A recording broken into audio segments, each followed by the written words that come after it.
আপাতত কিছুই ভাবছি। বিয়ে একটা পবিত্র বন্ধন এবং বিয়ে একটা দায়িত্বের বিষয়। এত বড় দায়িত্ব নেওয়ার মতো আমার কাছে মনে হয় না এখনও সেই পাওয়ারটা এসছে বা ওয়েপনটা এসছে। এখন আমি ক্যারিয়ারের বিষয়ে খুব দায়িত্বশীল হয়ে আছি, যার কারণে বিয়ে নিয়ে আপাতত খুব একটা চিন্তাভাবনা করছি না। ক্যারিয়ারে ফুল একদম স্ট্যাবল হয়ে গেলে নিজস্ব যখন আলাদা কোনো বিজনেস দাঁড় করাবো এবং সেটা একটু ফেমাস হয়ে যাবে, এরপর বিয়ের কথা ভাববো ৩-৪ বছর পরে। ভালো লাগে দর্শকদের মিষ্টতা বলুন বা তিক্ততা বলুন, যাই তারা মনোভাব প্রকাশ করে, আমার দুটোকেই ভালো লাগে। আমি দুটোকেই দুভাবে নেওয়ার চেষ্টা করি এবং আমার ল্যাকিংসগুলো ঠিক করার চেষ্টা করি, ভালো দিকগুলো আরও ভালো করার।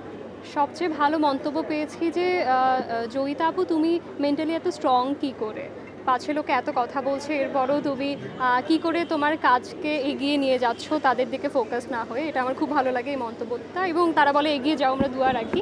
আর খারাপ মন্তব্য বলতে গেলে খারাপ বেশ কটি আছে, আমি স্পেসিফিক্যালি কোনো খারাপ মন্তব্য বলতে পারবো না, বাট যখন কেউ স্ল্যাং ইউজ করে আমার বিষয়টা ভালো লাগে না। যারা তার পার্টনারের কাছে খুব সত্যবাদী এবং সব কথা বুক ফুলিয়ে বলতে পারে, কিছু লুকোয় না এবং কোনো মিথ্যে বলে না, এ ধরনের ছেলে আমার ভীষণই ভালো লাগে।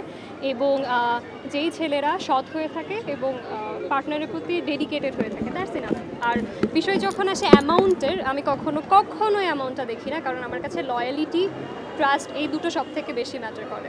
আপু, আজকের যে ওয়েডিং, এটি মূলত যারা ইলিট শ্রেণী বা সম্পদশালী বা অর্থশালী বিত্তশীল তাদের জন্য, আসলে সাধারণ যারা বাংলাদেশে আছে তাদের বিয়েটা কেমন হওয়া উচিত? আসলে সাধারণেও অনেক বাঙালি অসাধারণত্ব খুঁজে নেয়, যেমন আমিও খুঁজে নেই। আমি খুব সিম্পল লাইফ লিড করতে পছন্দ করি। আর আজকে আমরা তাহসান ভাইয়াকে দেখেছি, তাহসান ভাইয়ার একটা গানে আমরা শুনেছিলাম আমি অতি সাধারণ, অনিন্দ কিছু নয়।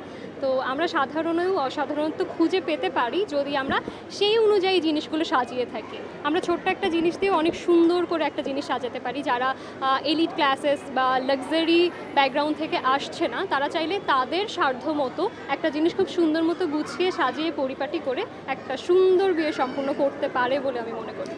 ছেলেরা শুনতে চায় আসলে কখন ছেলেদের বিয়ে করা উচিত, একটু ছন্দ কবিতার ছন্দ একটু বলবেন?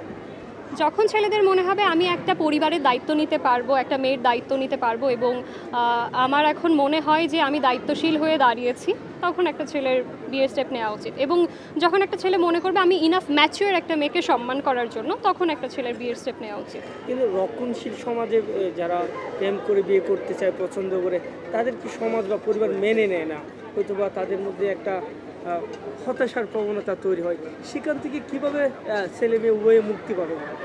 আমি প্রশ্নটা আসলে বুঝিনি, আরেকবার একটু বলতে হবে। যারা সম্পর্ক করে বিয়ে করতে চায়, ফ্যামিলি রক্ষণশীল হওয়ার কারণে মেনে নেয় না, সেখান থেকে তারা হতাশাগ্রস্ত হয়, সেখান থেকে কীভাবে মুক্তি পাবে, তারা কীভাবে মিলিত হতে পারবে সারা জীবনের জন্য?